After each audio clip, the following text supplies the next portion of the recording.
so holy to me. I call you holy, your name is holy. Holy you are, and holy you'll be. I call you righteous, your name is righteous. You are so righteous to me. I call you righteous, your name is righteous. Righteous you are, and righteous you'll be. I call you awesome, your name is awesome. You are so awesome to me. I call you awesome, your name is awesome. Awesome you are, and awesome you'll be.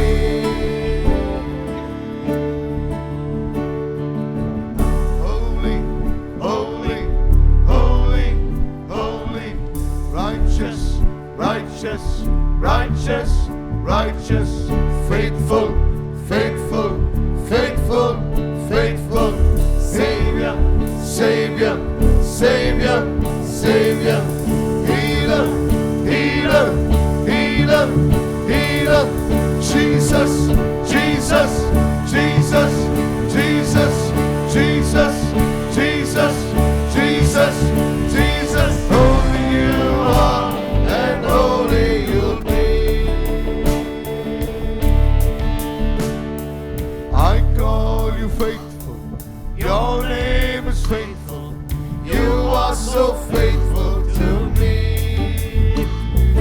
I call you faithful, your name is faithful. Faithful you are, and faithful you'll be. I call you Savior, your name is Savior. You are a Savior to me. I call you Savior, your name is Savior. Savior you are, and Savior you'll be. I call you Rapha, your name is Rapha. You are a healer to me.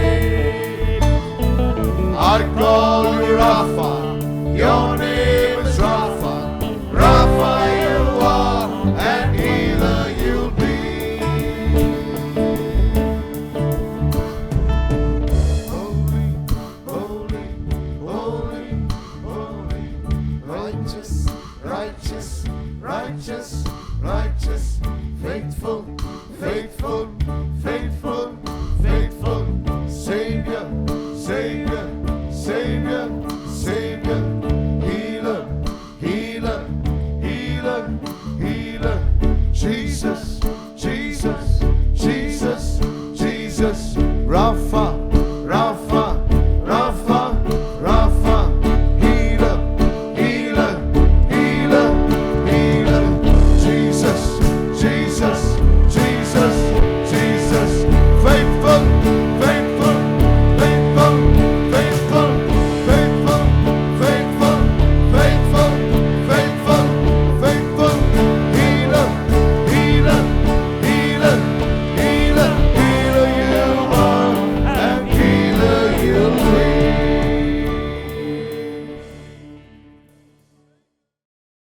Shall we bow our heads in a moment of prayer? நாம் ஜெபிப்போம், தலை தாழ்த்தி ஆண்டவரை நோக்கி பார்ப்போம். Father in heaven, we come to you in Jesus' mighty name. இயேசு என்னும் வல்லமையுள்ள நாமத்தினாலே பிதாவே உம்முடைய சமூகத்திலே வருகிறோம் அப்பா. The Bible tells us that we can come with boldness before the throne of grace with confidence in our hearts. எங்களுடைய இருதயத்திலே நம்பிக்கையை சுமந்தவர்களாக கிருபையின் சிங்காசன தண்டையிலே தைரியத்தோடு வர முடியும் என்று சொல்லி வேதாகமம் எங்களுக்கு சொல்லிக் கொடுத்திருக்கிறது அப்பா. We thank you because your presence floods our lives, and we know that your Holy Spirit guides us and leads us every moment of the day. ஆண்டவரே, ஒவ்வொரு நாளும் பரிசுத்த ஆவியானவர் தாமே எங்களை தலைமை தாங்கி வழி நடத்தி வருகிறபடினாலும் ஆண்டவரே, நீர் எங்களை நிறைத்திருக்கிறபடினாலும் உமக்கு நன்றி ஆண்டவரே. We know that without you we are nothing. ஆண்டவரே நீர் இல்லாமல் எங்களால் ஒன்றும் செய்யக்கூடாது அப்பா. We know that we are not only nothing but we can do nothing as well. ஆண்டவரே நாங்கள் நன்றாக அறிந்திருக்கிறோம், நாங்கள் ஒன்றுமில்லாதவர்கள் ஒன்றும் செய்ய முடியாது என்பதையும் அறிந்திருக்கிறோம். And therefore we invite your Holy Spirit to empower us and to anoint us and to speak through us. ஆண்டவரே எங்கள் மூலமாய் ஆண்டவரே பரிசுத்த ஆவியானவரை அபிஷேகத்தை தந்து நீர் தாமே எங்களோடு கூட மற்றவர்களோடு கூட பேசும்படியாக எங்களை வேண்டிக் கொள்கிறோம். May there be clarity in thought and understanding. சிந்தையிலும் புரிந்து கொள்ளுதலிலும் தெளிவு இருக்கட்டும் அப்பா. May the glorious truths of the scriptures be opened up to our understanding. எங்களுடைய புத்திக்கு ஆண்டவரே உம்முடைய வேத வாக்கியத்தில் உள்ள மகிமையான சத்தியங்கள் வெளிப்படட்டும் அப்பா. Help us to know that the Bible can be trusted at all times. சகல நாட்களிலும் உம்முடைய வேதாகமம் நம்ப தகுந்தது என்பதை நாங்கள் அறிந்து கொள்ளட்டும் அப்பா. In Jesus' name we pray. இயேசுவின் நாமத்தினாலே வேண்டிக் கொள்கிறோம் பிதாவே. Everybody said amen. எல்லாரும் சேர்ந்து சொல்வோம் ஆமென். The last time that we were together, we looked at how our response to the anointing that is on uncommon men of God and women of God must always line up with the will of God. கடந்த முறை நாம் பார்த்தபோது வழக்கத்திற்கு மாறான தேவனுடைய மனுஷர்கள் மீது காணப்படும் அபிஷேகத்தோடு கூட அது தேவனுடைய சித்தத்திற்கு ஒத்ததாக நாம் சேர்ந்து செல்ல வேண்டும் என்று சொல்லியதாக கடந்த வாரங்களில் நாம் பார்த்தோம். Trying to make the word of God of no effect by resisting the Holy Spirit is not the right way God expects the Christian believer to react. ஒரு கிறிஸ்தவ விசுவாசி பதிலளிக்கும் போது அவன் தேவனுடைய சித்தத்திற்கு எதிர்த்து நிற்பது சரியான பதிலல்ல என்று சொல்லியதாக நாம் அறிந்து கொண்டோம். God doesn't want the word of God to be made null and void through our traditions. மனுஷனுடைய பாரம்பரியங்கள் தேவனுடைய வார்த்தையை ஒன்றுமில்லாமல் ஆக்கக்கூடாது என்பதே தேவனுடைய சித்தம். That's why when we read the Bible tells us how we need to flow with the Holy Spirit. அதனால் தான் வேதாகமம் நமக்கு கற்றுக் கொடுக்கிறது. நாம் வேதாகமத்தை வாசிக்கும் போது பரிசுத்த ஆவியானவரோடு கூட சேர்ந்து எப்படியாக செல்ல வேண்டும் என்று கற்றுக் கொடுக்கிறது. And there is no better book in the Bible for us to learn about how to flow with the Holy Spirit or to move with the Holy Spirit than the book of Acts. அப்போஸ்தலர் நடவடிக்கைகள் புத்தகத்தை காட்டிலும் மேலான ஒரு புத்தகம் பரிசுத்த ஆவியானவரோடு கூட சேர்ந்து நாம் எப்படி செயல்பட வேண்டும் செல்ல வேண்டும் என்பதை கற்றுக் கொடுக்கக்கூடிய வேறு ஒரு புத்தகம் இதை காட்டிலும் அதிகமானதில்லை. Because in the book of Acts you read about how the Holy Spirit used ordinary people to do extraordinary things. நாம் அப்போஸ்தலர் நடவடிக்கைகள் புத்தகத்திலே வாசிக்கும்போது சாதாரணமாக காணப்பட்ட மனிதர்களை எடுத்து தேவன் தாமே அசாதாரணமானவர்களை செய்யும்படிக்கு எப்படி வழிநடத்தினார் என்று சொல்லியதாக பார்க்கிறோம். That's why it's important for us to learn in detail how to access the anointing that is on men of God or women of God in every opportunity God gives us. தேவன் தாமே நமக்கு சந்தர்ப்பங்களை கொடுக்கும் போதெல்லாம் தேவனுடைய மனுஷர்கள் மீது காணப்படும் அபிஷேகத்தை எப்படியெல்லாம் அணுகுவது என்பதை குறித்து நாம் தொடர்ந்து இந்த நாளிலும் கற்றுக்கொள்ள இருக்கிறோம். The Bible tells us, like we have already studied, how people accessed the anointing that were on the teaching ministry. போதக ஊழியம் அல்லது உபதேச ஊழியத்தில் இருந்தவர்களுடைய அபிஷேகத்தை எப்படியெல்லாம் அந்த நாட்களில் இருந்த ஜனங்கள் அணுகினார்கள் என்பதை குறித்து வேதாகமம் நமக்கு கற்றுக் கொடுத்தது. Then we also saw an example from the book of Acts about how people responded when they came under the prophetic anointing. தீர்க்கதரிசன அபிஷேகத்திற்கு அடியில் வந்தபோது அதற்கு சரியான விதத்தில் எப்படியாக அந்த நாட்களில் இருந்த சபை மக்கள் எப்படியாக பதிலளித்தார்கள் என்பதையும் நாம் கற்றுக்கொண்டோம். Today I am going to share with you about how secular people tapped into the anointing and how that anointing changed their lives. உலகத்து மக்கள் இந்த நாட்களில் எப்படியாக அபிஷேகத்தை அணுகுகிறார்கள், அப்படியாக அணுகும்போது அவர்களுடைய வாழ்க்கை மாறுகிறது என்பதை குறித்தும் இந்த நாளிலே இன்றைக்கு பார்க்க இருக்கிறோம். We are going to learn about something very important this morning. இந்த காலையிலே நாம் மிக மிக முக்கியமான ஒன்றை கற்றுக்கொள்ள இருக்கிறோம். I already told you when we spoke about certain things earlier. I'll come to this a little later. today I'd like to bring this the explanation of that to you so you'll understand more clearly. நாம் ஏற்கனவே கண்ட இந்த போதனை தொடரிலே நான் சொல்லி வந்திருக்கிறேன். நாம் இதை பின் நாட்களிலே பார்ப்போம் என்று சொன்னவைகள் எல்லாம் இந்த நாளிலே நான் உங்களுக்கு விளக்கமாக எடுத்து சொல்ல இருக்கிறேன். One of the major things you must understand about the Bible is God's will to man. தேவனுடைய வார்த்தை அது மனிதனை குறித்ததான தேவனுடைய சித்தம் என்ன என்பதாக இருக்கிறது என்று சொல்லி நாம் அறிந்திருக்க வேண்டும். The will of God is revealed in a very unusual way in the Bible. வேதாகமத்திலே வழக்கத்திற்கு மாறாக தேவனுடைய சித்தம் வெளிப்படுத்தப்பட்டிருக்கிறது. Not only are moments of inspiration recorded for us, but there are also instances where it looks like God is revealing a historical event, but in actuality it is God at work in history. நமக்கென்று தேவ ஆவியானவரால் ஏவப்பட்டு எழுதி கொடுக்கப்பட்ட வேலைகள் பதிவு செய்யப்பட்டுள்ளது மட்டுமல்ல, சில வேளைகளில் தேவன் அவர் தாமே ஒரு வரலாற்று சம்பவத்தை வெளிப்படுத்துவது போல காணப்பட்டாலும் உண்மையில் தேவன் வரலாற்றில் அவ்வேளையில் செயல்பட்டதாக அது இருந்திருக்கும். Therefore, truth is always substantiated in the mouth of 2 or 3 witnesses. ஒரு சத்தியமானது அல்லது ஒரு செயலானது 2-3 சாட்சிகளினாலே நிலைவரப்படும் என்று சொல்லி நான் பார்த்தோம். That's the basic principle on which the Bible operates. வேதாகமம் இந்த அடிப்படை விதியின் கீழேயே செயல்படுகிறது. 2 Corinthians chapter 13 verse 1, it's a very important verse. I'd like to read it to you as a founding scripture this morning to understand the importance of the mouth of 2 or 3 witnesses. 2-3 பேருடைய சாட்சிகளினாலே நிலைவரப்படுவது என்பதை குறித்து பார்த்தோமே. அந்த வார்த்தை 2 கொரிந்தியர் 13:1 இருக்கிறது. அதை உங்களுக்கு எடுத்து வாசித்து அதனுடைய முக்கியத்துவத்தை உங்களுக்கு சொல்ல விரும்புகிறேன். The Bible says, in the mouth of 2 or 3 witnesses shall every word be established. 2 கொரிந்தியர் 13ஆம் அதிகாரத்தின் முதல் வசனத்தின் 2வது பாகத்தை வாசிக்கிறேன். சகல காரியங்களும் 2-3 சாட்சிகளுடைய வாக்கினால் நிலைவரப்படும் என்று எழுதி கொடுக்கப்பட்டிருக்கிறது. And today I'd like to bring and place before you, in the mouth of 2 or 3 witnesses, again the truth that we read in the Bible. வேதாகமத்திலே நாம் வாசிக்கிற சத்தியம் 2-3 சாட்சிகளினால் நிலைவரப்படும் எப்படி என்று சொல்லியதாக இந்த நாளிலே நாம் பார்க்கிறோம்.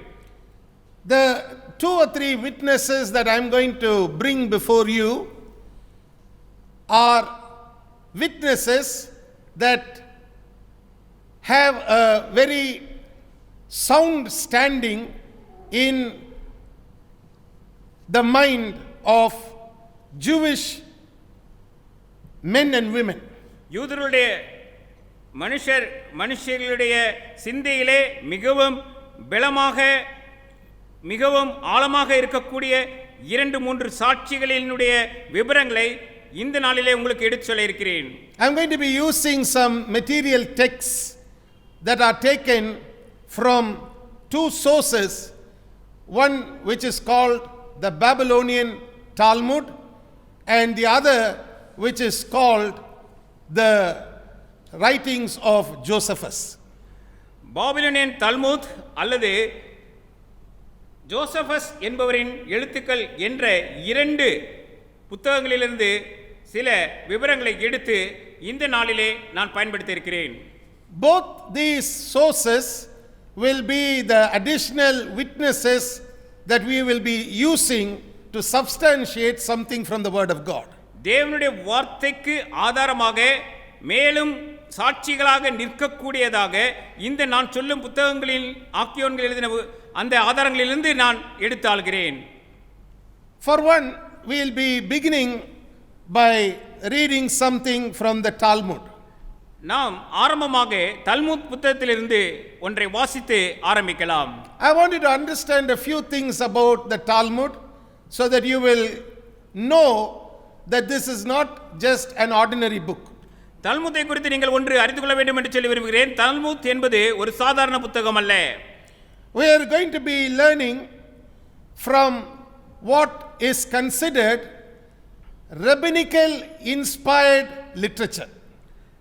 ரபிமார்களின் அவர்கள் ஏவப்பட்டு எழுதின இலக்கியங்கள் என்று சொல்லலாம். ரபினிக்கல் இன்ஸ்பயர்ட் அந்த புத்தகங்களிலிருந்து நாம் இதை பார்க்கிறோம்.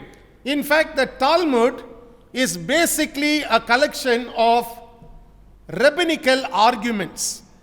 இந்த தல்முத் என்பது இந்த ரபிமார்களின் அவர்கள் விவாதமாக எடுத்து வைத்தவை எவையோ அதை குறித்து பேசுவது புத்தகம்.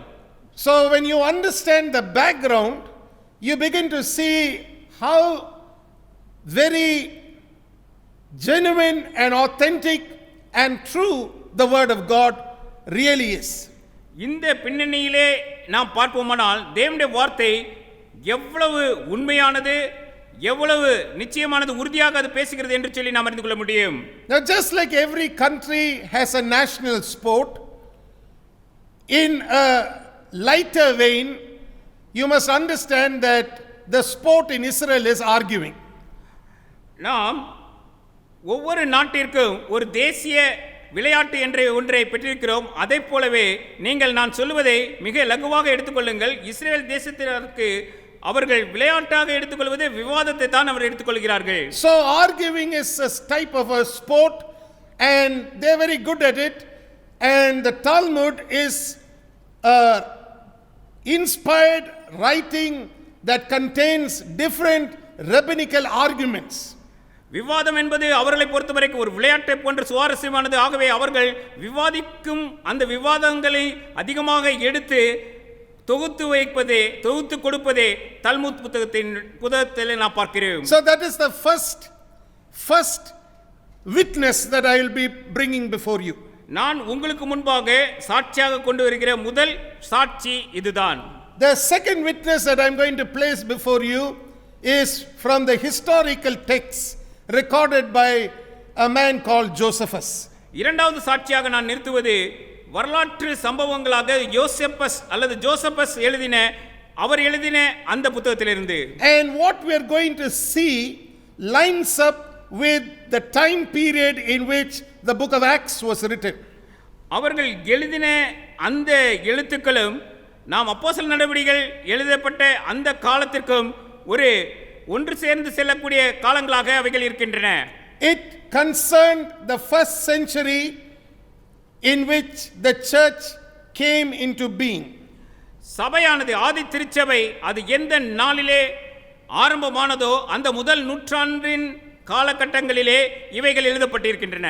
And therefore I encourage you to write down these witnesses, because I will be going over it slowly so all can learn, all can understand, but at the same time the soundness of your faith in the word of God will be more firmly established.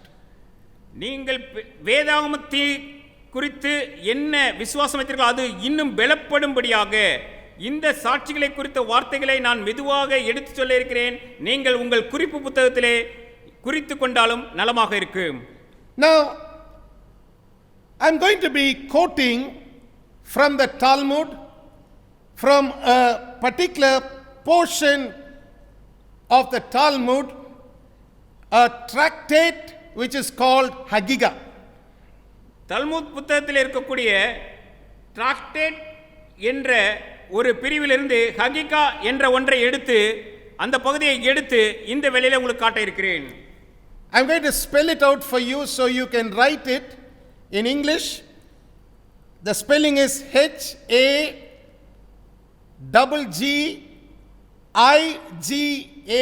Hagiga, page 16, and certain things are recorded there which is unusual.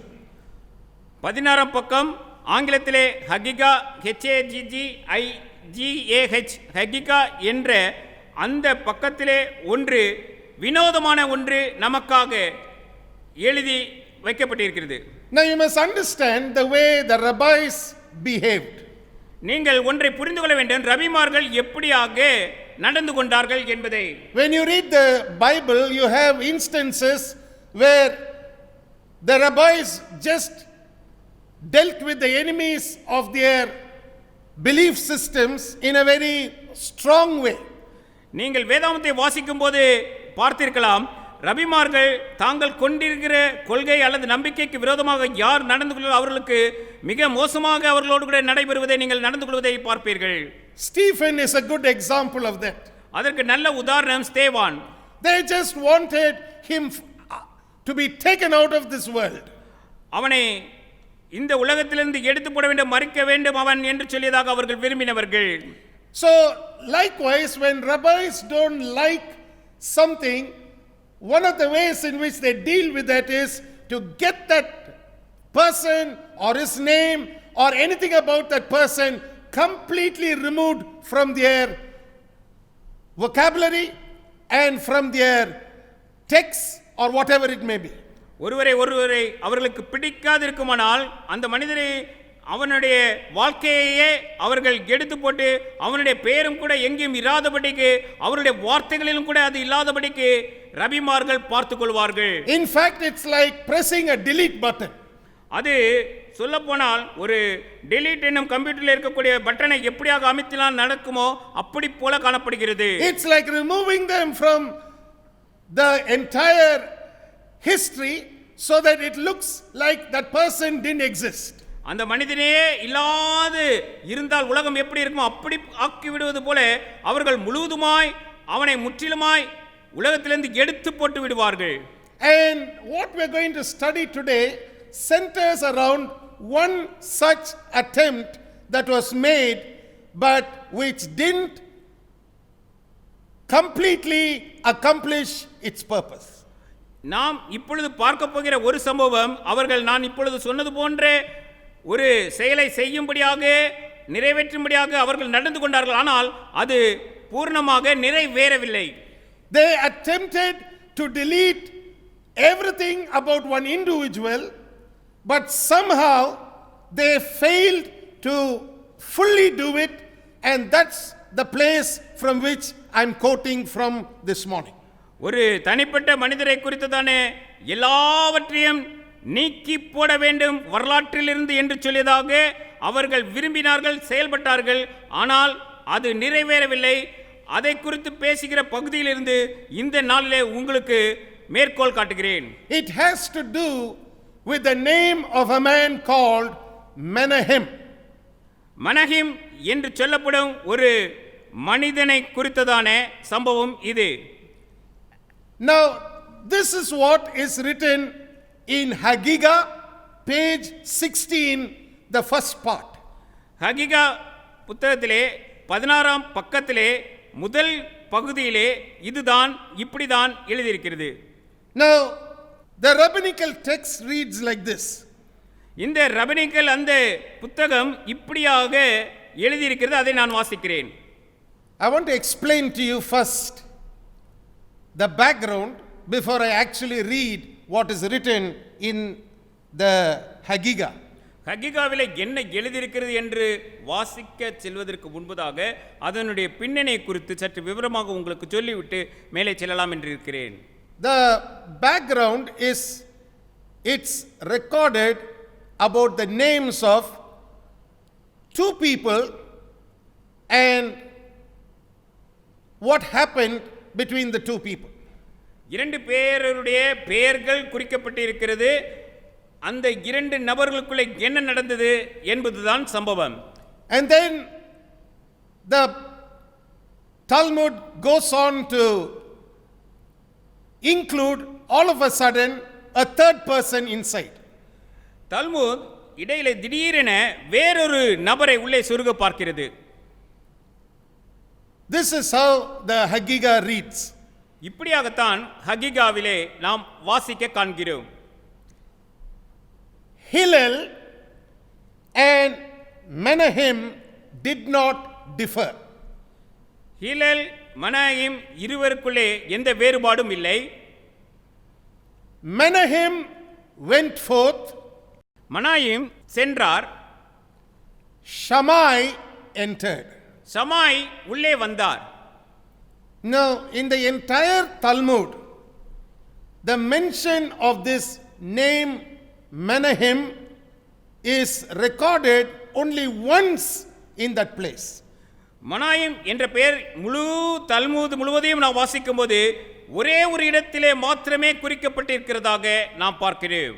But to understand the three characters who are mentioned there, I want to share with you something about the background of these men. இந்த மூன்று நபர்களுடைய பின்னணியை நான் சொல்லும்போது தான் இந்த மூன்று கதாபாத்திரங்களினுடைய விவரம் நமக்கு புரியும். Who was Hillel and who was Menahem and who was Shammai? ஹிலல் யார், மனாயிம் யார், ஷமாய் யார் என்பதை நாம் முதல்ல புரிந்து கொள்ள வேண்டும். The first thing you must know is that makeup of the Jewish Sanhedrin. யூதர்களின் சனகரிப்பு சங்கத்தை குறித்து அது எப்படியாக அமைந்திருக்கிறது என்பதை முதலிலே நாம் புரிந்து கொள்ள வேண்டும். To learn more about the Jewish Sanhedrin, if you read the Jewish oral written text called the Mishnah, you will understand how the Sanhedrin was made up. எப்படியாக சனகரிப்பினுடைய அமைப்பு இருந்தது என்று அவருடைய வாய் வழியாக வந்த அந்த புத்தகத்தை நாம் வாசிக்கும் போது தெரிந்து கொள்கிறோம். The Mishnah is the first major rabbinical work that dealt with the traditions of the Jews. யூதர்களுடைய பாரம்பரியத்தை குறித்து எழுத்து மூலமாக கொடுத்தது மிஷ்னா இந்த புத்தகம் தான். According to the Mishnah, the Sanhedrin was made up of two components. மிஷ்னாவிலிருந்து நாம் அறிந்து கொள்வது அந்த சனகரிப்பு என்பது இரண்டு பிரிவாக இருந்தது என்று சொல்லி அறிந்து கொள்கிறோம். One was the lesser Sanhedrin that was made up of 23 members. இந்த சனகரிப்பிலே குறைந்த எண்ணிக்கை அல்லது 23 பேரை கொண்டதான ஒரு கூட்டத்தாரை கொண்டதாக ஒரு சனகரிப்பு இருந்தது, சங்கம் இருந்தது. And that lesser Sanhedrin operated outside Jerusalem. இந்த சிறிய சனகரிப்பு சங்கம் எருசலேமுக்கு வெளியில் செயல்பட்டது. You could call it the equivalent of a district court. அதை நாம் இந்த நாளிலே சொல்லுவோமானால் இன்றைக்கு ஒரு மாவட்டத்தில் இருக்கிற ஒரு நீதிமன்றத்தை போல அதற்கு ஒப்பிட்டு சொல்லலாம். But then there was another group called the Greater Sanhedrin. அதற்கு அடுத்து மற்றொரு கூட்டம் இருந்தது, அது பெரிய சனகரிப்பு சங்கம் என்று அழைக்கப்பட்டது. It was made up of 71 elders. அதிலே 71 மூப்பர்கள் அங்கத்தினர்களாக இருந்தார்கள். That was the Sanhedrin that you constantly find mentioned in the Bible, which operated in Jerusalem. எருசலேமிலே செயல்பட்டதாக நாம் வேதாகமத்திலே நாம் வாசிக்க காண்கிற சனகரிப்பு சங்கம் என்று பார்க்கிறோமே, அது இந்த நான் சொல்லும் இந்த பெரிதான சனகரிப்பு சங்கத்தையே குறிக்கிறது. Whether it was in the time of Jesus or whether it was in the time of Paul or the other apostles, every single time you see the Sanhedrin mentioned in the Bible in Jerusalem, it's talking about the Greater Sanhedrin. எருசலேமிலே இருந்த சனகரிப்பு சங்கம் என்று சொல்லியதாக இயேசுவின் காலத்திலோ அல்லது பவுலின் காலத்திலோ அல்லது மற்ற அப்போஸ்தலர்கள் காலத்திலோ நாம் எங்கெல்லாம் எழுதி கொடுக்கப்பட்டு நாம் பார்க்கிறோமோ அப்பொழுதெல்லாம் அது இந்த பெரிதான சனகரிப்பு சங்கத்தையே குறித்தது என்று சொல்லி அறிந்து கொள்ளுங்கள். In other words, if you were to look at it today, the Greater Sanhedrin was what you would call the Supreme Court. நாம் இந்த பெரிய சனகரிப்பு சங்கத்தை இன்றைய நாளிலே இருக்கக்கூடிய உச்ச நீதிமன்றத்திற்கு ஒப்பிட்டு சொல்லலாம். And there were two people who always were selected to be at the top of the Sanhedrin. இந்த சனகரிப்பு சங்கத்தினுடைய உச்ச பதவிக்கு இரண்டு பேர் எப்பொழுதுமே தெரிந்தெடுக்கப்படுவார்கள். This was because the Jewish nation wanted to be transparent when it came to the judiciary and judicial things. நீதித்துறையும் நீதி வழங்குதலை குறித்தும் எப்பொழுதும் வெளிப்படையாக இருக்க வேண்டும் என்று சொல்லி யூதர்கள் விரும்பினபடினாலே இந்த செயல்பாடு நடைபெற்றது. Instead of having only one man at the top, there were always two people who would sit side by side, and they had a particular designation. ஒரே ஒருவரை உயர் பதவியில் பெற்றிருப்பதற்கு பதிலாக அங்கே 2 பேர் அருகருகே உட்கார்ந்திருந்தனர். அவர்களுக்கென்று குறிப்பிட்ட பதவியையும் பெற்றிருந்தனர். They had a designation given to them, and this was the designation that they were called by, but in today's terms it means Supreme Court Chief Justices. அவர்களுக்கு ஒரு பதவி இருந்தது, அந்த பதவிக்கு ஒரு பெயரும் இருந்தது. இந்நாளிலே நாம் அவர்களை ஒப்பிட்டு சொல்ல வேண்டுமானால் அந்த உச்ச நீதிமன்ற நீதிபதிகள் என்று சொல்லியதான ஒரு வார்த்தையினாலே அவர்களை அழைக்கலாம். The first person who was the topmost man was called the Nasi. That was the position, Nasi.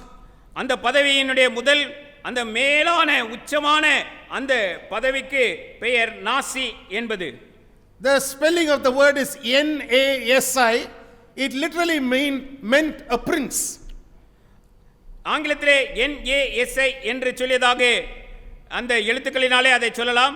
அந்த அர்த்தம் என்னவென்றால் அது இளவரசன் என்று அர்த்தமாகிறது. It also was referred to as Rabban. அதை ரபான் என்று சொல்லியதாகவும் குறித்தார்கள். Rabban meant president. ரபான் என்பதற்கு தலைமை அதிகாரி என்பது அர்த்தம் அல்லது அர்த்தப்படுத்தியது. Now the second position also had a title. இரண்டாவது அந்த பதவிக்கும் ஒரு அந்த பெயர் இருந்தது, பதவிக்கு ஒரு பெயர் இருந்தது. It was called Av Beit Din. அதற்கு அவ் வேட் டின் என்று சொல்லியதான அந்த பெயர். The meaning of that word was chief of the court. அதனுடைய அர்த்தம் நீதிமன்றத்தினுடைய தலைவர் என்பதாக இருந்தது. And the Av Beit Din would always compliment the Nasi in his work.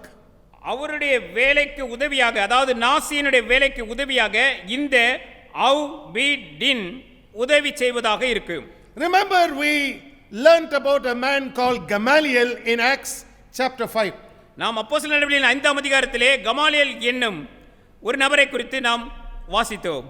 I dealt with that a little earlier about how important his word was, which he spoke to save the apostles from getting beaten mercilessly and even killed. இரக்கமற்றபடியாக அடிக்கும்படியாகவும் அல்லது கொல்லப்படும்படியாக இருந்த அப்போஸ்தலர்களை இந்த கமாலியலின் வார்த்தைகள் எப்படியாக காப்பாற்றினது என்று சொல்லி ஏற்கனவே நாம் பார்த்தோம். When you read the Talmud, it is only in the Talmud that you will find that Gamaliel was the Rabban in those days. நீங்கள் தல்முத்தை வாசிக்கும் போதுதான் கமாலியேல் அந்த காலத்திலே இருந்த ரபான் ஆக அவர் பதவியிலே இருந்தவர் என்பதை அறிந்து கொள்ள முடியும். In Acts chapter 5 and verse 34, the Bible says, then stood there up one in the council, a Pharisee, Acts chapter 5 verse 34, named Gamaliel, a doctor of the law.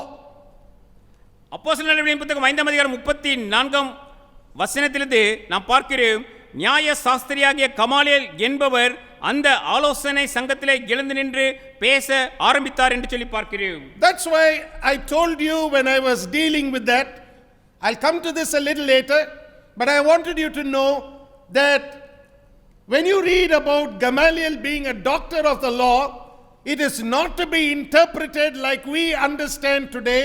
When you say a man is a doctorate, we think he's got a PhD in some subject. That's not the exact meaning of this verse. இதனால் தான் இந்த அப்போஸ்தலர் நடவடிக்கைகளின் புத்தகத்திலே கமாலியேலை குறித்து நாம் வாசிக்கும்போது அங்கே வேதத்திலே நமக்கு எழுதி கொடுக்கப்பட்டிருக்கிற நியாய சாஸ்திரி என்று அந்த வார்த்தைக்கு இந்த நாட்களிலே ஒருவர் நியாய பிரமாணத்திலே ஒருவேளை டாக்டரேட் அல்லது PhD வாங்கினவரை போல அவரை எடுத்துக்கொள்ள வேண்டாம் என்று நான் சொல்லி திரும்ப இதை குறித்து நாம் கண்டிப்பாக பார்ப்போம் என்று சொன்னேனே, அதற்கு வந்திருக்கிறேன். This is not just talking about some man who was well learned.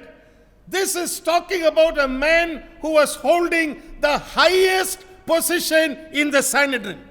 அவர் நிறைய மெத்த படித்தவர் என்று அர்த்தமல்ல, அவர் சனகரிப்பு சங்கத்திலே மிக உச்சமான ஒரு பதவியை வகித்தவர் என்பதையே இந்த வார்த்தை குறிக்கிறது என்று நமக்கு இப்பொழுது விளங்குகிறது. And the Talmud tells us that Rabban Gamaliel, you can write that down, he is addressed as Rabban Gamaliel, who was the son of Hillel and grandson of Hillel the elder. ஹிலலுடைய மகனும் ஹிலல் மூத்தவருடைய பேரனுமாகிய கமாலியல், ரபான் கமாலியல் என்று தல்முத் புத்தகம் அவரை அழைக்கிறது. Now you begin to see how important the words of Gamaliel was. இப்பொழுது இந்த பின்னணியிலே அறிந்து கொள்ளுங்கள், கமாலியலின் வார்த்தை எவ்வளவு முக்கியமானதாக அந்த நாளிலே இருந்திருக்கு. They were not just ordinary words. Even in the Talmud, there is a reference to the lineage of Gamaliel. தல்முத் புத்தகத்திலே அவருடைய வாரிசை குறித்ததாக, அவர் எந்த வம்சவழியிலே வந்தார் என்பதை குறித்தும் எழுதி கொடுத்திருக்கிறது. அவருடைய முக்கியத்துவத்தை குறித்தும் அந்த புத்தகம் பேசுகிறது. Not only does it refer to Gamaliel as Rabban, it is also talking to us about, like we read a little earlier, about 3 characters that I'm going to share with you about. கமாலியலை ரப்பான் என்று அழைத்து அவரை குறித்து நம்மிடம் பேசினது மட்டுமல்ல, இப்பொழுது நாம் பார்க்க இருக்கிற 3 குணாதிசயங்களை குறித்தும் பேசுகிறது. One is Hillel, the second is Menahem, and the third is Shammai. ஹிலல், மனாயின், ஷமாய் என்ற 3 கதாபாத்திரங்களை குறித்து பேசியிருக்கிறது. அவர்களை குறித்தும் பார்க்கலாம்.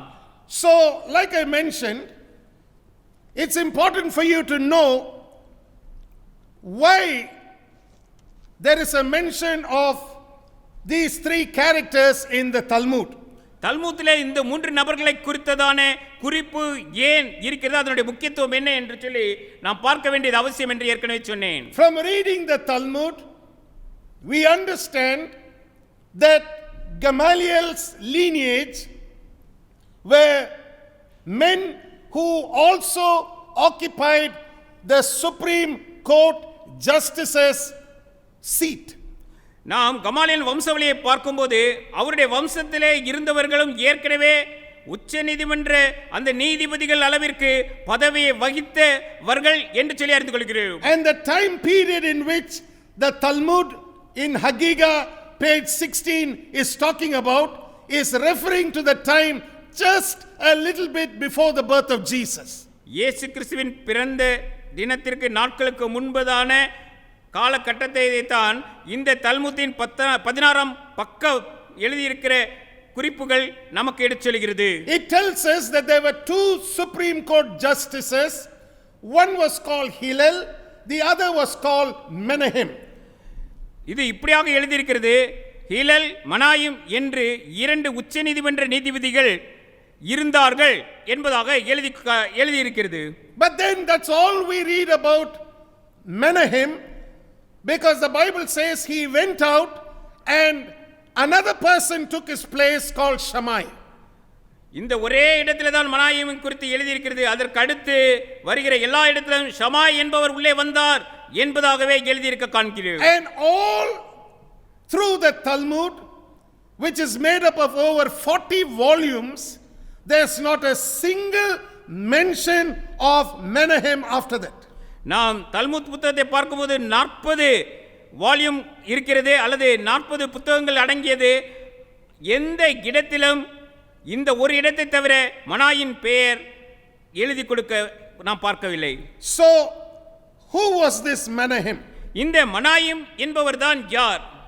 Before we come to that, I want to share with you about the other 2 men who were called Hillel and Shammai. அவரை குறித்து சொல்வதற்கு முன்பதாக ஹிலல், ஷமாய் இவர்களை குறித்தும் நான் உங்களுக்கு சொல்ல விரும்புகிறேன். It is from the lineage of Hillel that we have Gamaliel come from. அந்த ஹிலல் என்பவரினுடைய வம்சத்திலே தான் கமாலியேல் வருகிறார் என்று சொல்லி பார்க்கிறோம். Now,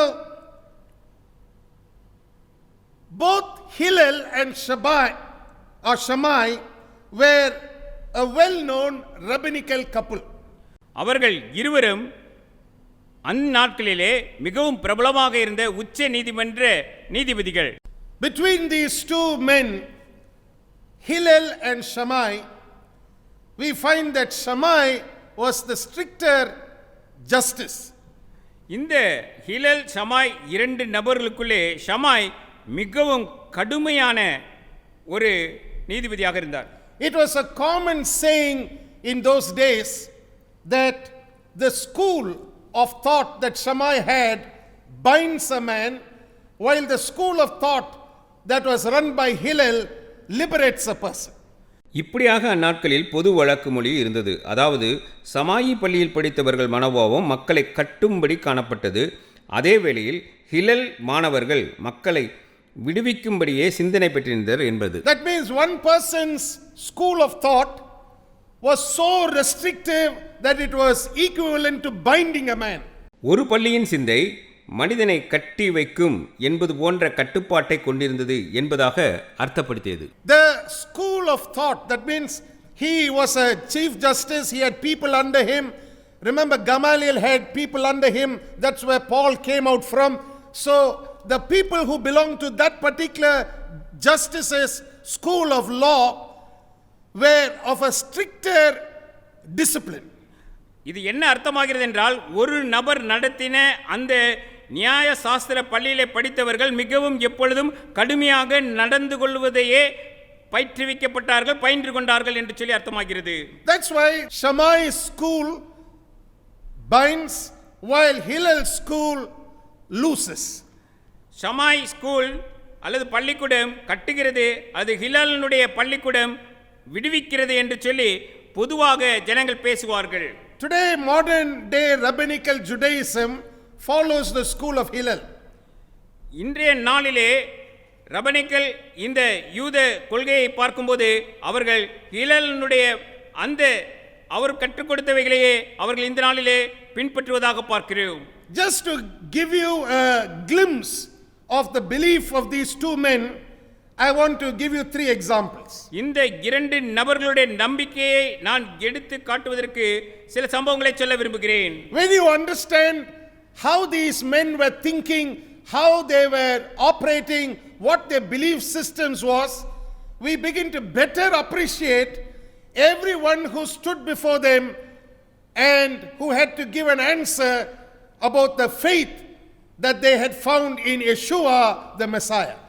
மேசியா யெசுவாவின் மீது நம்பிக்கை எப்படி வைத்திருக்கிறோம் என்பதற்கு பதிலளிக்கும்படியாக ஒருவர் இந்த இரு நபர்களுக்கு முன்பாக நிற்கும்போது இவர்களுடைய சிந்தனை, இவர்கள் எப்படியாக நடந்து கொண்டார்கள் என்பதை நான் உங்களுக்கு எடுத்து சொல்லட்டும். I want to give you 3 examples. நான் 3 உதாரணங்களை எடுத்து சொல்ல விரும்புகிறேன். The first example has to do with permitting or admission for Torah study. இந்த தோராவை குறித்து நான் படிக்கும் படிப்பிற்குள்ளே நான் பிரவேசிக்கும் அல்லது நான் அனுமதி பெற்றுக்கொள்வது என்பதை குறித்ததான ஒரு உதாரணம்.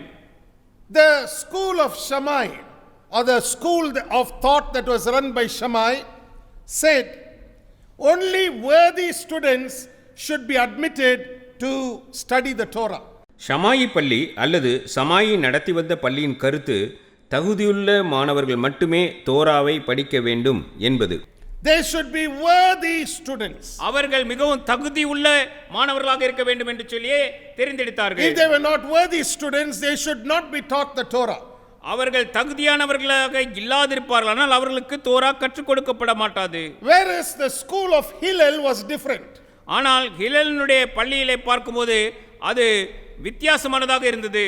They believed that anyone should be given an opportunity to study the Torah with an expectation that they will repent and become worthy.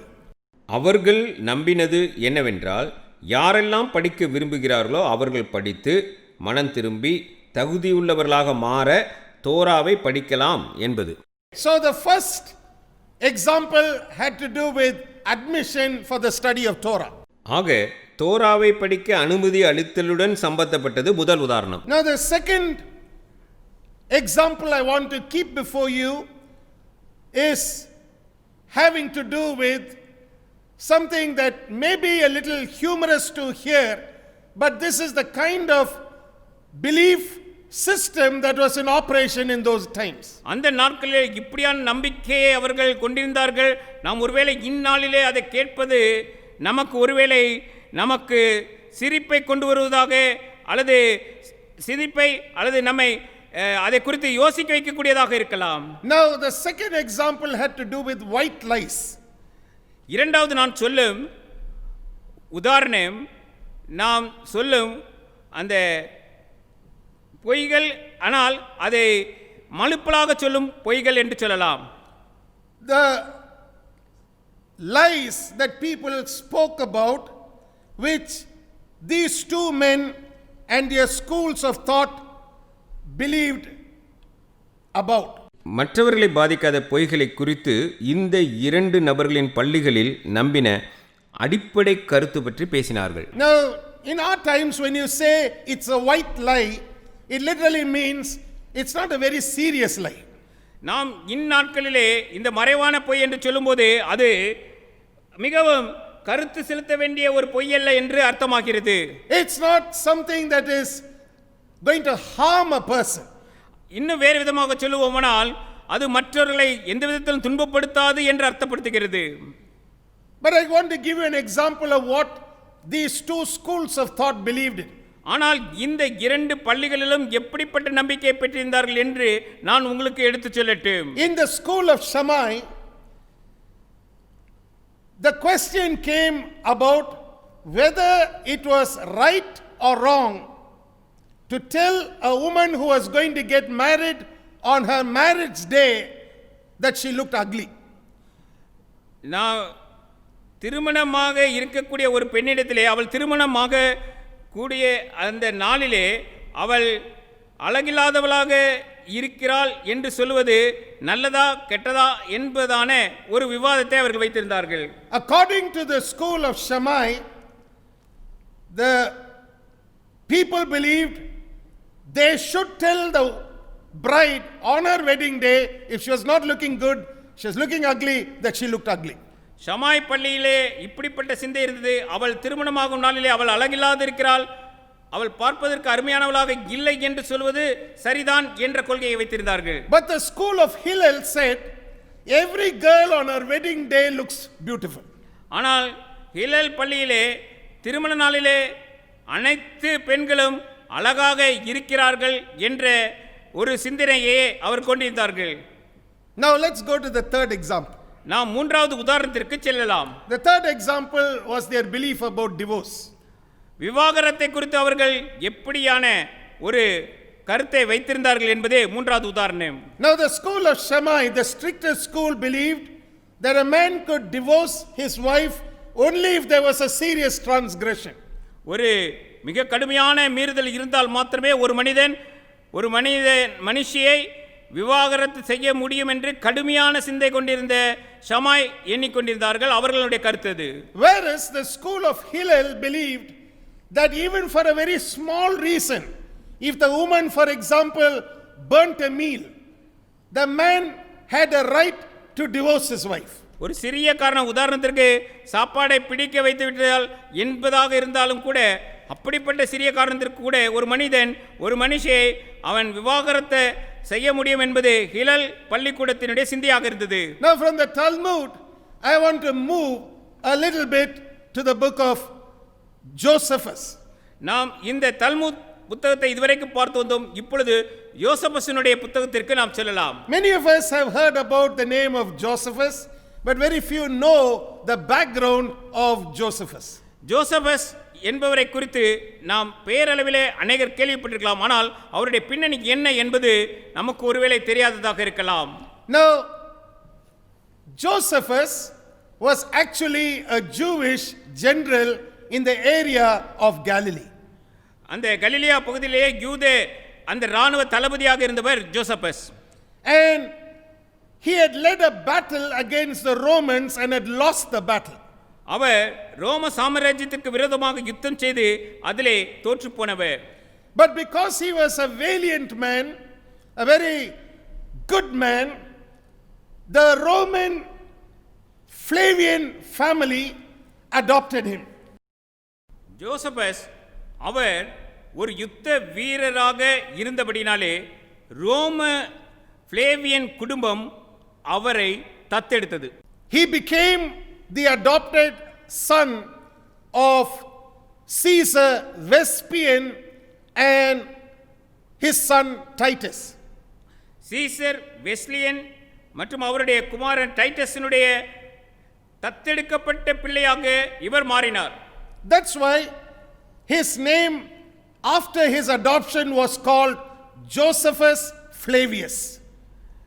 அவர் தத்தெடுக்கப்பட்ட பிறகு அவருடைய பெயர் ஜோசபஸ் பிளேவியஸ் என்று சொல்லியதாக மாற்றப்பட்டது. His original name, by the way he was called earlier, was Joseph ben Matthew. அவரது இயற்பெயர் யோசேப் pen மத்தேயு. அதனால் அவர் முன்பு அழைக்கப்பட்டு வந்தார். That's his Hebrew name. அது அவருடைய எபிரேய பெயராக இருந்தது. Joseph, the son of Matthew. யோசேப்பு மத்தேயுவின் குமாரன் என்பது அதனுடைய அர்த்தம். Now in his book, please write down, in his book which is called Antiquities. ஆன்டிகுவிட்டிஸ் என்னும் அவருடைய புத்தகத்திலே book 15 line 10 and verse 5 something is written for us. 15வது புத்தகம் 10வது வரிசை வசனம் 5இல் நமக்காக ஒன்று எழுதி கொடுக்கப்பட்டுள்ளது. Now this is the second witness I want to place before you. இந்த சாட்சி இரண்டாவது சாட்சியாக நான் உங்களுக்கு முன்பாக வைக்க இருக்கிறேன். This is what is written about an incident where the same name of a man called Menahem is mentioned. அதே மனாயின் பெயர் திரும்ப சொல்லப்பட்டிருக்கும் ஒரு இடமாக இங்கே இருக்கிறது என்று சொல்லி நாம் பார்க்க வேண்டும். In fact, Josephus and his record adds more light to this name that we just find mentioned in the Talmud in that one place. அந்த ஒரே இடத்திலே சொல்லப்பட்டதாக தல்முத் புத்தகத்திலே நாம் பார்த்தோமே மனாயும் அந்த வார்த்தைக்கு அதிக அர்த்தம் கொடுத்து இந்த யோசப்பஸனுடைய இந்த வரலாற்று காரியம் சொல்லுகிறது. I'm going to read it line by line so you can hear it, and if you're taking it down you can write it down, because it's good for you to know the background by which we bring our witnesses and place them before you. நாம் சாட்சிகளை எடுத்து வந்து எப்படி கொண்டு வந்து நிறுத்துகிறோம், எவ்வளவு அழகாக அது சித்தரிக்கப்பட்டிருக்கிறது என்பதை நாம் அறிந்து கொள்ளும்படியாக ஒவ்வொரு வரி வரியாக நான் வாசித்து உங்களுக்கு விளக்கம் தருகிறேன். நீங்கள் உங்கள் குறிப்பு புத்தகத்தில் எழுதி கொண்டால் நலமாயிருக்கும். It reads like this. Now there was one of the Essenes whose name was Menahem. ஒரு எசேனுடைய பெயர் மனாயிம் என்று சொல்லியதாக அது ஆரம்பிக்கிறது. He had this testimony, அவருக்கு இப்படிப்பட்ட ஒரு சாட்சி இருந்தது, that he not only conducted his life after an excellent manner but had foreknowledge of future events. அவர் தன்னுடைய வாழ்க்கையை அழகாக நடத்தி கொண்டு வந்தது மாத்திரமல்ல, எதிர்காலத்தில் என்ன சம்பவிக்கும் என்பதையும் அறிந்து கொள்பவராக இருந்தார். And those foreknowledge of events was given to him by God. தேவனால் சம்பவங்களை முன்னரே அறிந்து கொள்ளும் அந்த திறமை அவருக்கு அளிக்கப்பட்டிருந்தது. Now this man once saw Herod when he was a child. இந்த மனிதர் ஏரோது சிறு பாலகனாக இருக்கும்போது ஒரு முறை பார்த்தவர். And he saw Herod as a child, and Herod was going to school. அவர் சிறுவயதாக இருக்கும்போது ஏரோது பள்ளிக்கூடத்திற்கு செல்வதை கண்டார். Josephus writes that the moment Menahem saw Herod, who was going to school at that time, he called him King of the Jews. யூதர்களுக்கு ராஜாவே என்று சொல்லி ஏரோதை அவர் வணக்கம் செலுத்தினதாக, மனாயும் வணக்கம் செலுத்தினதாக Josephus தன்னுடைய வரலாற்று கட்டுரையில் எழுதுகிறார். Herod thought Menahem was joking, and he told Menahem, I'm just a private man. I'm not a king.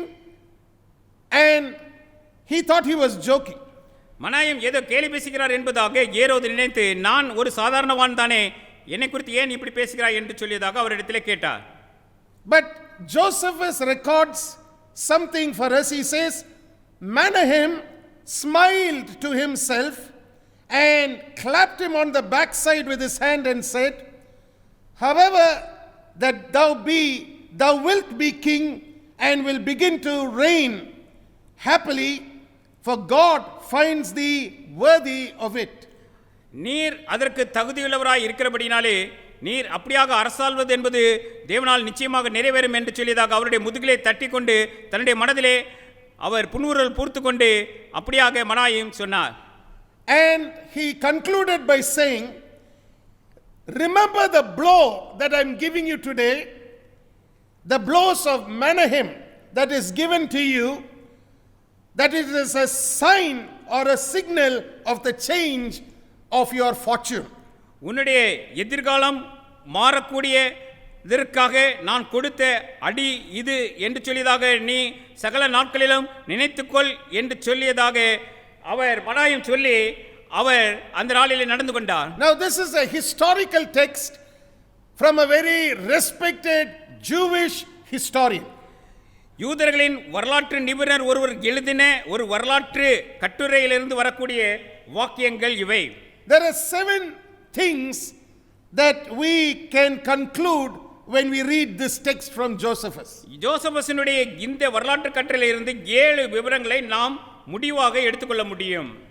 Comparing this text with the Talmud, we arrive at 7 things. இந்த வாக்கியத்தில் உள்ள அர்த்தங்களையும் தல்முத் புத்தகத்தையும் நாம் எடுக்கும்போது ஒன்று சேர்த்து பார்க்கும்போது 7 முடிவிற்கு வர முடிகிறது. I want you to write down the 7 things about this man called Menahem. இந்த மனாயும் குறித்து நாம் வரக்கூடிய முடிவுகளை குறித்து சொல்கிறேன், நீங்கள் குறித்துக் கொண்டால் நலமாயிருக்கும்.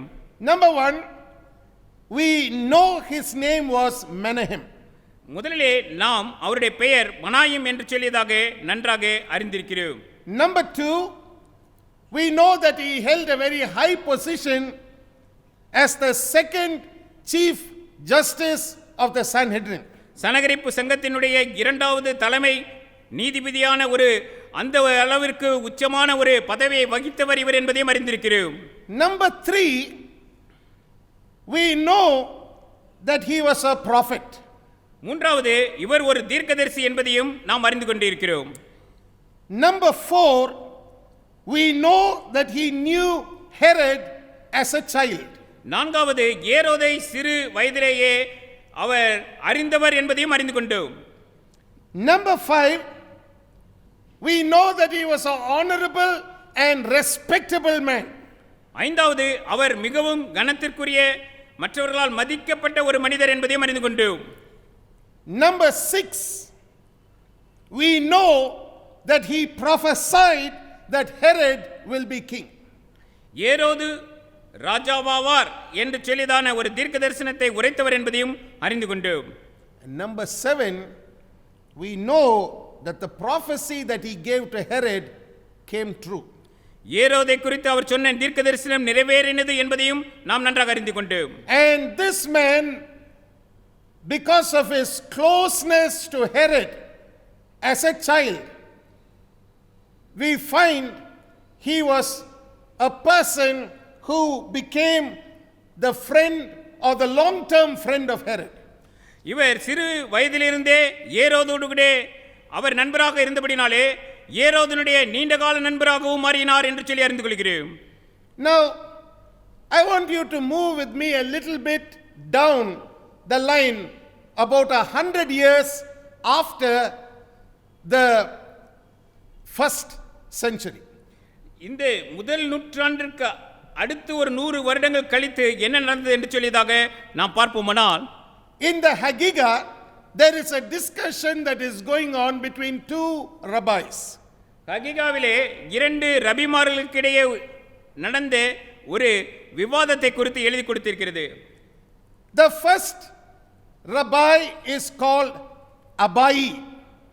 அபாயித் என்பது முதல் ரபியினுடைய பெயர். The spelling of that name is Abaye, Abai. ABAYE என்று ஆங்கிலத்தில் சொல்லலாம். அபாயி என்பது முதல் ரபியினுடைய பெயர். The second man is called Rabba. இரண்டாவது நபருடைய பெயர் ராபா என்பது. Raba, Rabba. RABA என்பது அவருடைய பெயர். Now, the first rabbi is asking the second rabbi a question about Menahem. முதல் ரபி இரண்டாவது ரபியினிடம் மனாயீமை குறித்து ஒரு கேள்வியை கேட்கிறார். This is the question he asks. இந்த கேள்வியை தான் அவர் கேட்கிறார். Where did he go out? அவர் எங்கே போனார் என்பதே அந்த கேள்வி. So, this rabbi is asking the other rabbi, whither did he go forth or where did he go forth? ஆக இந்த ரபாய் மற்ற ரபாயிடம் அவர் எங்கே போனார் என்று கேட்கிறார். The other rabbi answers and says, he went forth into evil courses. மற்ற அந்த rabbi அவர் பொல்லாத வழியில் சென்று விட்டார் என்று பதில் சொல்கிறார். The word in Hebrew for evil courses is literally he became a Christian. நாம் எபிரேய பதத்தினுடைய அந்த ஈவில் ஹோர்சஸ் என்ற அர்த்தத்தினுடைய பார்ப்போமானால் அவன் கிறிஸ்தவனாக மாறினான் என்று அர்த்தப்படுத்துகிறது. And then Rabbi Rabba continues and says, he went forth to the king's service. அந்த ராபா என்று அழைக்கப்பட்ட ரபி அவர் ராஜாவின் வேலைக்கு சென்றார் என்று சொன்னார். So Rabba says, thus it is also taught. Rafah சொல்கிறார் இதுவும் நமக்கு கற்றுக் கொடுக்கப்படுகிறது என்று சொன்னார். That Menahem went forth to the king's service, and when he went forth to the king's service, along with him went 80 pairs of men. மனாயிம் ராஜாவின் வேலைக்கு சென்றார். அப்படி செல்லும்போது 80 பேரும் அவரோடு கூட ஜோடியாக சென்றார்கள் என்றும் அவர் சொன்னார். 160 men who were the disciples of Menahem went along with him dressed in silk.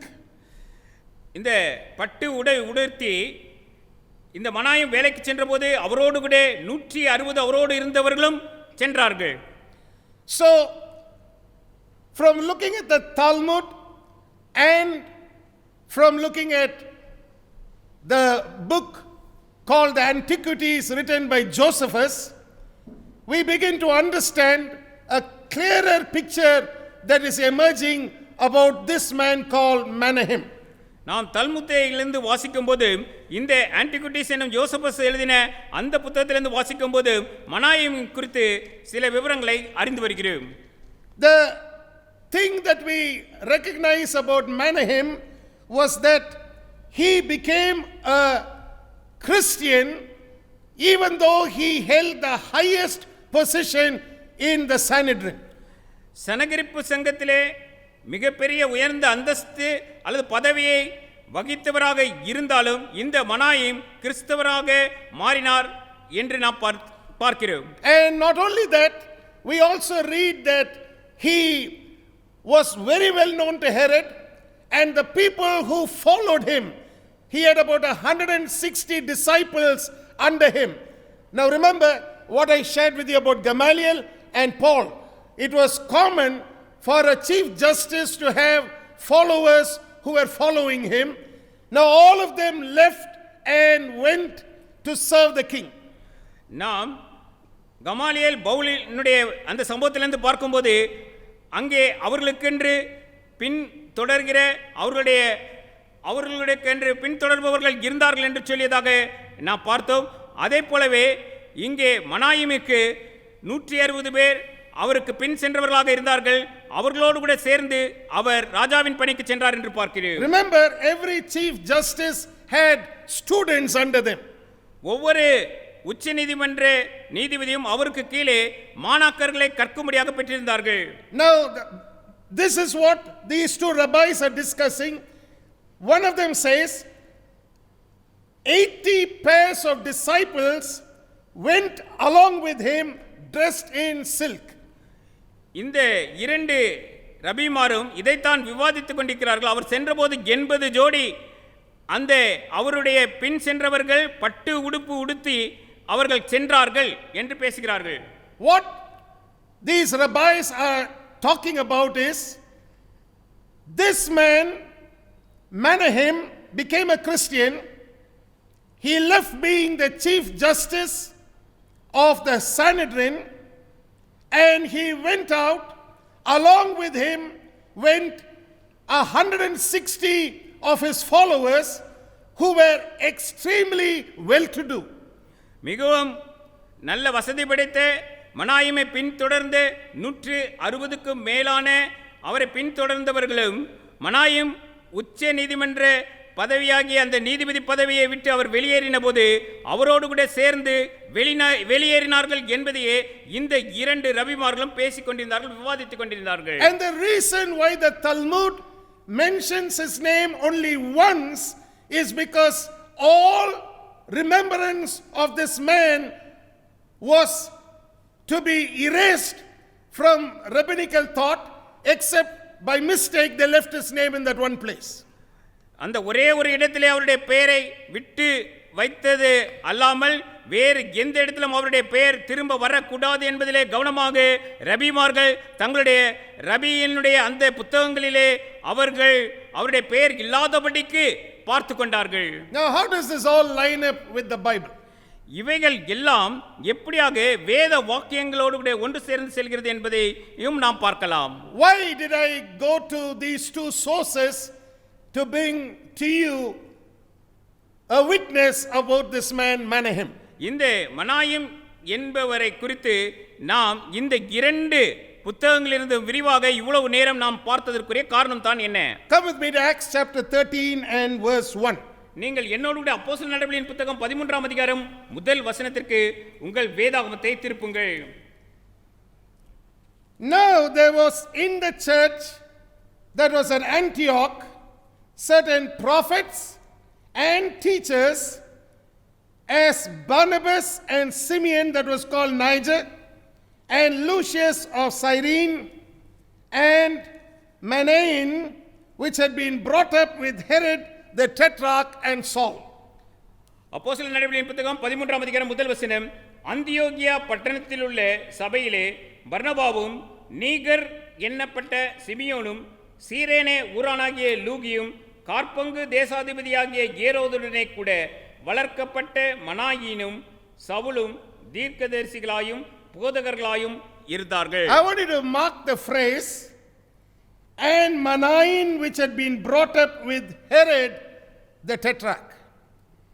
ஏரோதுடனே கூட வளர்க்கப்பட்ட மனாயின் தேசாதிபதியாக என்று இருக்கிறதே, அதாவது காற்பங்கு தேசாதிபதியாகிய என்று இருக்கிறதே, அந்த வரிகளை தயவு செய்து அடிக்கோடிட்டுக் கொள்ளுங்கள். I want you to understand that the Syrian Antioch church was filled with dynamic leaders who the Bible says were prophets and teachers.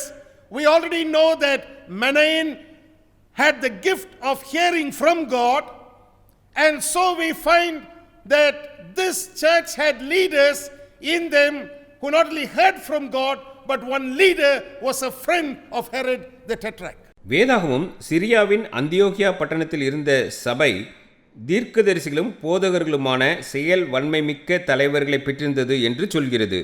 நாமும் தேவன் பேச செவிகளில் கேட்கும் வரத்தை மனாயும் பெற்றிருந்தார் என ஏற்கனவே பார்த்தோம். ஆக சபையில் தேவனின் சத்தத்தை பேச கேட்கும் தலைவர்களை மட்டுமல்ல, ஒரு தலைவர் ஏரோது ராஜாவின் நண்பராகவும் இருந்தார் எனவும் பார்க்கிறோம். If you read the Talmud always criticizes any Jew who became a Christian. ஒரு கிறிஸ்தவனாக மாறின யூதர் யாராக இருந்தாலும் தல்முத் புத்தகம் அவர்களை குறித்து விமர்சிப்பதாக இருந்தது. And basically the understanding that the rabbis portray to people who read the Talmud is that any man who becomes a Christian is not a well-educated man and he is not a man of any big standing in society. படிப்பறிவில்லாதவர்களும் சமுதாயத்தில் அந்தஸ்து இல்லாதவர்களுமே கிறிஸ்தவர்கள் ஆனார்கள் என்று தவறான ஒரு போதனையை ரபிமார் தல்முத் மூலமாக கொடுத்து வந்தார்கள். So it's amazing to see that when you read the Bible and you see certain things mentioned there, they're not just off the cuff statements written and recorded by the author of some books. ஆக நாம் வேதாகமத்தை வாசிக்கும்போது அதிலே அந்த புத்தகங்களை எழுதின எழுத்தாளர்கள் ஏதோ அர்த்தமில்லாத வார்த்தைகளை எழுதவில்லை என்பதை நாம் அறியும்போது அது நமக்கு மிகுந்த ஆச்சரியத்தை கொடுக்கிறது. So Acts chapter 13 verse 1 tells us Manaen was a person who had been brought up with Herod the Tetrarch. காற்பங்கு தேசாதிபதியாக ஏரோதுடனே கூட வளர்க்கப்பட்டவர்தான் மனாயும் என்று சொல்லி அப்போஸ்தலர் நடவடிக்கைகளின் புத்தகம் 13ஆம் அதிகாரம் முதல் வசனம் நமக்கு சொல்லுகிறது. So all the leaders in the early church were not uneducated people. The Bible tells us very clearly that there was this instance where the highest Supreme Court justice from the Sanhedrin had become a Christian. ஆதி திருச்சபையிலே இருந்தவர்கள் படிப்பு அறிவில்லாதவர்கள் தான் இருந்ததாக அல்ல, இங்கே சனகரிப்பு சங்கத்திலே மிகப்பெரிய அந்தஸ்தை வகித்தவரும் அந்த திருச்சபையில் அங்கத்தினராக இருந்தார் என்று சொல்லி இந்த சம்பவத்தின் மூலமாக அறிந்து கொள்கிறேன். So the question that was asked is, where did he go? ஆக கேட்கப்பட்ட கேள்வி அவர் எங்கே சென்றார் என்பதே. The rabbi called Abai said he became a heretic.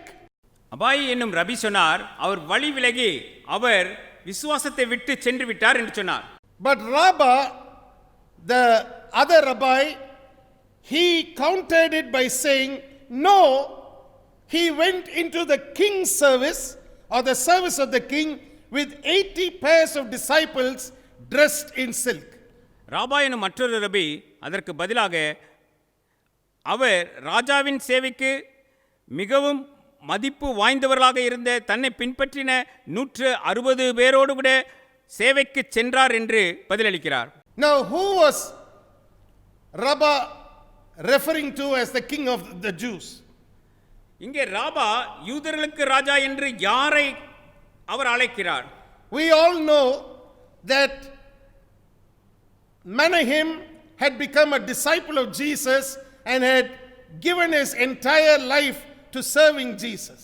மனாயும் இயேசுவின் சீசராகி தன்னுடைய வாழ்நாள் முழுவதும் இயேசுவுக்கென்று அர்ப்பணித்தவராக மாறினார் என்பதையும் நாம் இங்கே பார்க்கிறோம். That's why he had moved from being a disciple to standing in the church in the office of a prophet teacher. அதனால்தான் அவர் சீஷர் என்ற அந்தஸ்திலிருந்து சபையிலே தீர்க்கதரிசி என்ற ஒரு நிலைப்பாட்டின் அளவிற்கு அவர் வளர்ந்திருந்தார். So whether Rabbah was referring to Herod or whether he was referring to Jesus as the king of the Jews in a sarcastic manner, one thing we know, Manahem served the Lord even though he belonged to the highest level of society. ஆக ராபா ஏரோதுவை குறித்து பேசினாரோ அல்லது இயேசுவே யூதர்களின் ராஜா என அர்த்தப்படுத்தி பழிச்சொல்லாக பேசினாரோ நாம் அறியோம். ஆனால் ஒன்று நிச்சயம், மனாயும் அவர் சமூகத்தில் மிகப்பெரிய அந்தஸ்தில் இருப்பவராக இருந்தாலும் அவர் ஆண்டவருக்கு ஊழியம் செய்தார் என்பதை நாம் நிச்சயமாக அறிவோம். Remember, Manahem was an important leader in the early church. ஆதி திருச்சபையிலே மனாயும் அவர் மிக முக்கியமான ஒரு தலைவர் பதவியிலே தலைவராக இருந்தார்.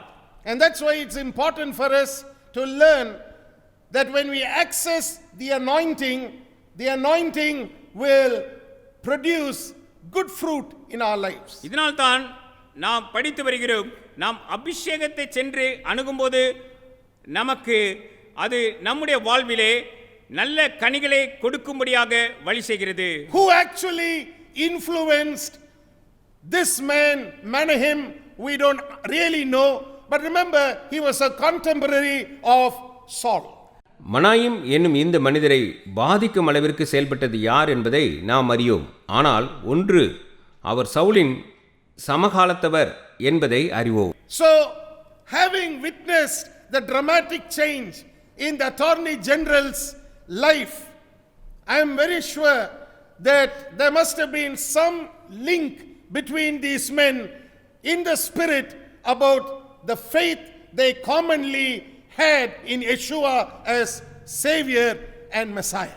அந்த அரசாங்க வழக்குரைஞரின் வாழ்க்கையில் ஒரு பெரிய மாற்றம் இருப்பதை நாம் கண்டிருக்கும் இந்த வேளையில் நான் இந்த இரு நபர்கள் ஆவியில் யெசுவாவை இரட்சகராக மற்றும் மேசியாவாக ஏற்றுக்கொண்டுள்ள அவர்களின் விசுவாசத்திற்கு இடையில் ஒரு இணைப்பு இருந்திருக்க வேண்டும் என நம்புகிறேன். Well, we are going to close with this particular portion of scripture from Acts chapter 13 and verse 1. நாம் அப்போஸ்தலர் நடவடிக்கையின் புத்தகம் 13ஆம் அதிகாரம் முதல் வசனத்தை வாசித்து நாம் இந்த செய்தி பகுதியை முடிக்கலாம் என்று சொல்லி நான் விரும்புகிறேன். I want you to remove from your mind any wrong thinking that people who follow Jesus are people who have no IQ, or they are uneducated people, or maybe they don't have any standing in society where wealth plays an important role. இயேசுவை பின்பற்றியவர்கள் படிப்பறிவில்லாதவர்கள் அல்லது அவர்களுக்கென்று ஒரு ஞானமில்லை அல்லது அவர்கள் உலகத்தில் அந்தஸ்து இல்லாதவர்கள் என்பதான ஒரு தவறான கருத்து உங்களுக்குள்ளே இருக்குமானால் அதை தயவு செய்து இந்த வேளையிலே எடுத்து போடுங்கள். Because by the record we have in the two witnesses that we saw, the book of Haggai as well as the book called Antiquities, we have seen that it all lines up with what Luke recorded for us here in Acts chapter 13 and verse 1. அப்போஸ்தலர் நடவடிக்கையின் புத்தகம் 13ஆம் அதிகாரம் முதல் வசனத்திலே இங்கே doctor look நமக்காக என்ன எழுதி கொடுத்திருக்கிறாரோ அதற்கு இணையான அதே வார்த்தைகளையே தல்மூத் புத்தகமும் அதே வேளையிலே அந்த ஆன்டிகிவிட்டிஸ் புத்தகமும் பேசுவதை நான் பார்க்கிறேன். Remember, the truth of God's word can never be disputed. எந்த வேளையிலும் தேவனுடைய வார்த்தையை ஒருவரும் அவர்கள் விமர்சிக்க முடியாது. People may have different opinions, people may have different ideas, but remember, the truth of God's word remains the truth of God that prevails. தேவனுடைய வார்த்தை சத்தியம், அதுவே எல்லா வேளைகளிலும் மேலோங்கி நிற்கும். அதற்கு விரோதமாக யாராலும் எந்த ஒரு தவறான கருத்துக்களையும் பேச முடியாது, விவாதிக்க முடியாது. Let's bow our heads in prayer, please. நாம் ஜெபிக்கும்படி நாம் தலை தாழ்த்தி ஆண்டவரை நோக்கி பார்ப்போம். I believe that all of us have learned something wonderful this morning from the word of God. தேவனுடைய வார்த்தையிலிருந்து ஒரு அருமையான விவரத்தை இந்த காலை வேளையிலே நாம் யாவரும் கற்றுக்கொண்டோம் என்று சொல்லி அறிகிறேன். Remember, the time frame we are talking about all ties up with everything that we have been studying from the book of Acts from chapter 5 onwards.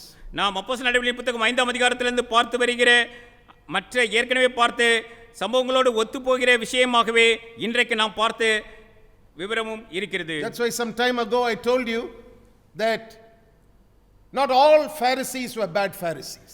நான் இதனால் தான் ஏற்கனவே சொன்னேன், அனைத்து பரிசேயர்களும் கெட்டவர்கள் அல்ல என்று. Here is another example of a Pharisee like Nicodemus, who held the highest position in the Sanhedrin, who was willing to leave the position just to follow Yeshua.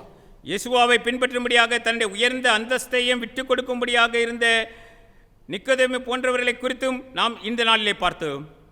Now let's bow our heads in a moment of prayer, please. நாம் ஜெபிக்கும்படி நாம் தலை தாழ்த்தி ஆண்டவரை நோக்கி பார்ப்போம். Father, in the mighty name of Jesus Christ of Nazareth, we give you thanks for opening the eyes of our understanding to learn and to see how truth can be substantiated in the mouth of 2 or 3 witnesses. ஆண்டவரே, 2-3 சாட்சிகளாலே உம்முடைய சத்தியமானது நிலைவரப்படும்படியாக நாங்கள் இன்றைக்கு கர்த்தாவே நீர் கொடுத்த ஞானத்தினாலே நாங்கள் அதை புரிந்து கொள்ளும்படியாக கொடுத்த இந்த நல்ல சந்தர்ப்பத்திற்காக உமக்கு நன்றி ஆண்டவரே. We are grateful that your word remains alive and powerful even today in our midst. இன்றைக்கும் எங்களுடைய வாழ்க்கையிலே ஜீவனுள்ளதாகவும் வல்லமையுள்ளதாகவும் உம்முடைய ஜீவ வார்த்தைகள் இருக்கிறபடினாலே உமக்கு நன்றி ஆண்டவரே. The testimony that these men had in their lifetime and the anointing that flowed in their life is still available to us as we lean heavily upon the Holy Spirit.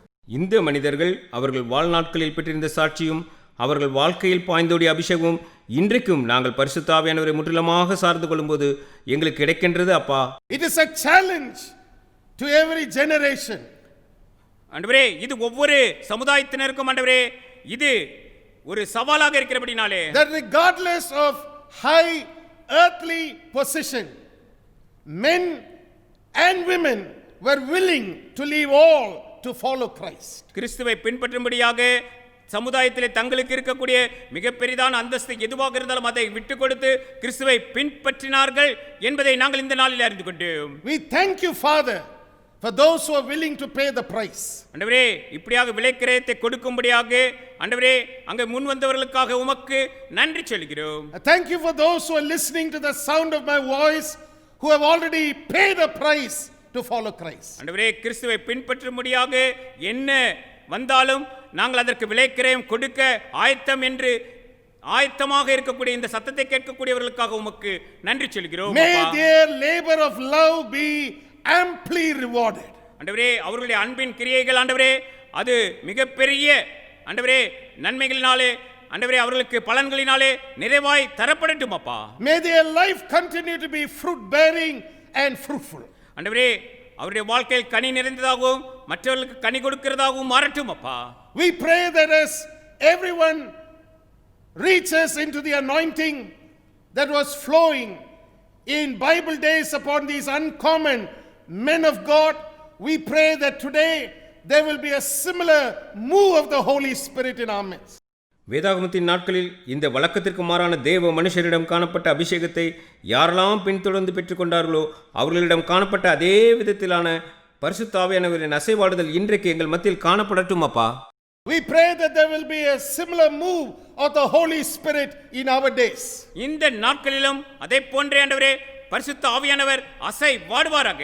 We pray that there will be a wonderful new move that will be heralded as the Jewish nation celebrates Rosh Hashanah. ஆண்டவரே, யூதர்கள் மத்தியிலே ரோஷ் ஹாஷனா எனும் இந்த பண்டிகை கொண்டாடும் இந்த நாட்களிலே ஒரு புதிய அசைவாடுதல் எங்கள் மத்தியிலே உண்டாவதாக. May the church also profit from the blessing that is flowing in every old covenant man and woman's life. ஆண்டவரே, பழைய உடன்படிக்கையின் மனுஷர்களுடைய வாழ்க்கையிலிருந்து வரக்கூடிய அந்த ஆசீர்வாதங்கள் இன்றைக்கு சபை மக்கள் எங்கள் ஒவ்வொருவருக்கும் ஆண்டவரே எங்களை தொடர்ந்து வந்து சேரட்டும் அப்பா. Let there be an understanding that is created in the hearts of Gentile believers. ஆண்டவரே, பிரஜாதியாரான விசுவாசிகளிடத்திலும் ஒரு நல்ல புரிந்துகொள்ளுதல் உண்டாவதாக.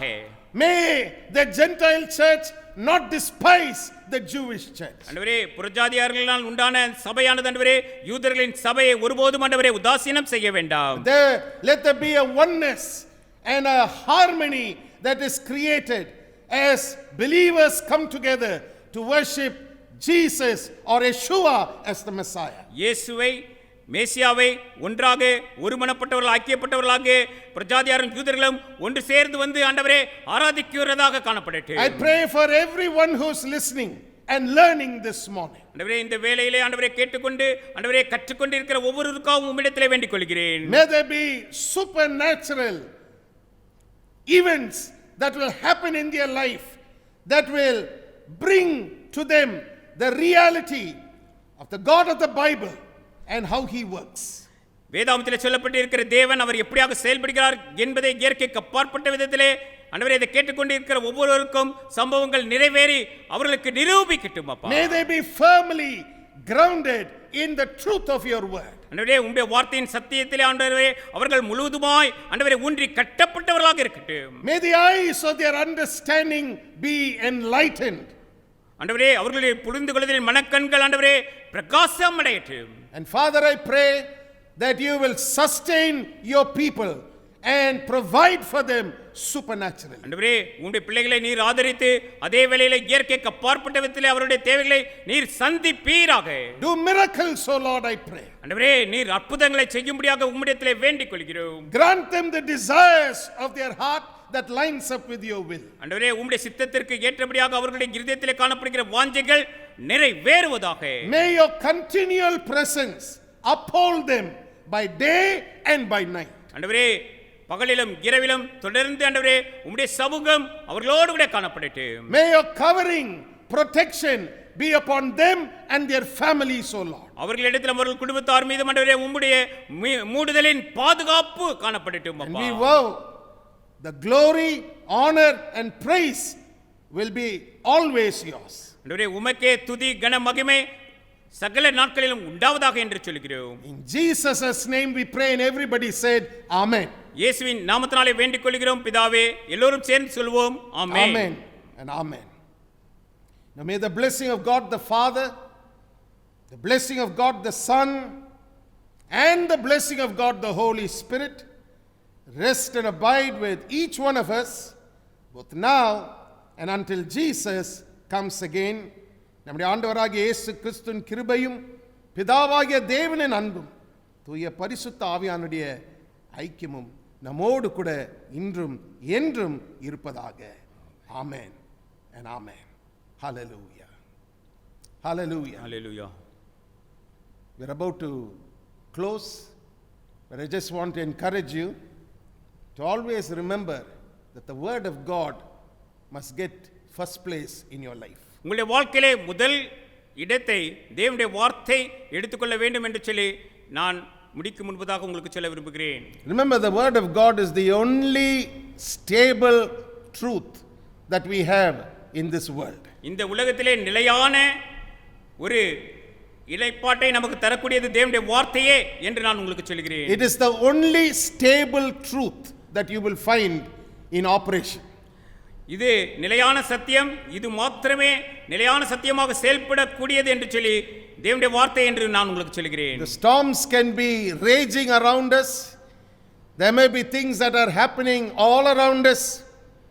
In the midst of all, remember, God's word will never fail. சுற்றி புயல் வீசலாம் அல்லது என்ன வேண்டுமானாலும் நம்மை சுற்றி நடக்கலாம். ஆனால் இவைகள் எல்லாவற்றின் மத்தியில் தேவனுடைய வார்த்தை நம்மை ஒருபோதும் கைவிடாது என்பதை நினைவில் நிறுத்துங்கள். God's word will never fail you. தேவனுடைய வார்த்தை ஒருபோதும் நம்மை கைவிடாது. Do share this link with others so others also can listen and profit from the teaching of God's word. மற்றவர்களோடும் இந்த லிங்கை நீங்கள் பகிர்ந்து கொள்ளுங்கள், அதனாலே அவர்களும் பிரயோஜனம் பெறட்டும். And if you have learned something new, share it please with others. நீங்கள் புதிதாக ஏதேனும் ஒன்றை கற்றுக்கொண்டிருந்தால் மற்றவர்களுக்கு அதை கற்றுக்கொண்டும் கூட நீங்கள் பகிர்ந்து கொள்ளலாம். The worst thing that you can do is to hide what you know. நீங்கள் கற்றுக்கொண்டதை மறைத்து வைப்பதே மிக மோசமான ஒரு செயலாக காணப்படும். That's the worst thing that you can do. நீங்கள் செய்யக்கூடிய மிக மோசமான செயல் நீங்கள் அறிந்து கொண்டதை மற்றவர்களிடத்திலே பகிர்ந்து கொள்ளாது இருப்பது. The best thing is to do what this early church people did by the anointing. They went everywhere. They left Jerusalem. They were scattered, but everywhere they went, they lifted up Jesus.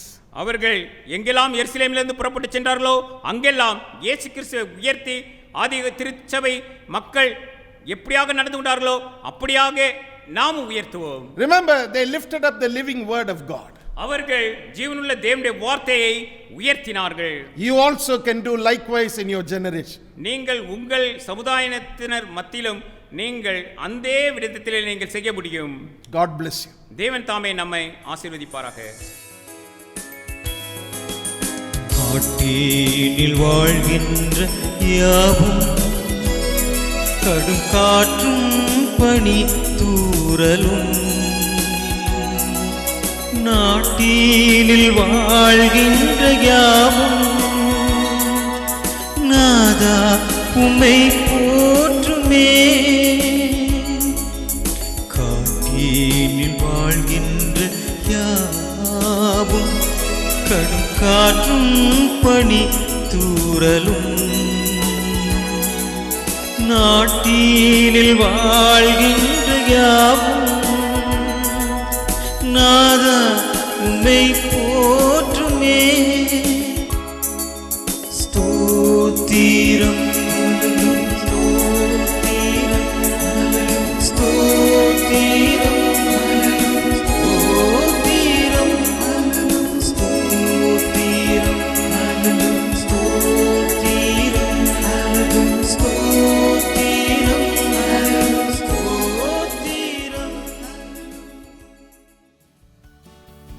Make sure you don't miss receiving our free monthly newsletter, The Pulpit, which contains a 4-part teaching series on various Bible topics that will help you live in victory. You can read it online by going to christchapel.in and click on eBook Library, where you will find all our newsletters available. To receive a physical copy of Pulpit, you can go to christchapel.in and click on Join Now. and fill in your complete postal mailing address along with your contact mobile number, and we will be happy to send it to you free and postpaid. Should you want to receive the newsletter via email, do include your request along with your current email ID. Thank you and God bless.